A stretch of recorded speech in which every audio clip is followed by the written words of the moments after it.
तर राष्ट्रवादी काँग्रेस शरदचंद्र पवार पक्षाचे विधान परिषदेचे मुख्य प्रतोद शशिकांत शिंदे यांनी 2 दिवसांपूर्वी उपमुख्यमंत्री अजित पवार यांची भेट घेतली होती।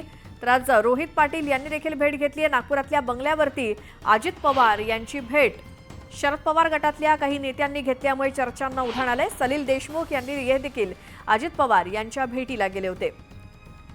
या भेटीच्या निमित्तानं विधानसभा मतदारसंघातील कामाच्या अनुषंगाने भेटायला आलो आहोत अशी माहिती रोहित पाटील यांनी दिली। तर गेल्या काही दिवसांपासून सातत्याने राष्ट्रवादी काँग्रेस पक्षात एक होण्यासंदर्भात ज्या काही चर्चा सुरू आहेत, आजच्या भेटीमागे सुद्धा काही राजकीय कारण नाही ना अशी शक्यता राजकीय वर्तुळात सुरू झाली आहे।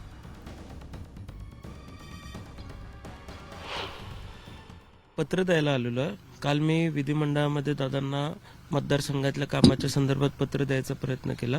दादा बोलले इथं योग्य दिसत नाही, तुम्ही मला उद्या सकाळी येऊन बंगल्यावरती भेटा। मी बंगल्यावरती पत्र विधान परिषदेचे मुख्य प्रतोद शशिकांत शिंदे 2 दिवसांपूर्वी आले, आज विधानसभेचे मुख्य प्रतोद येत आहेत।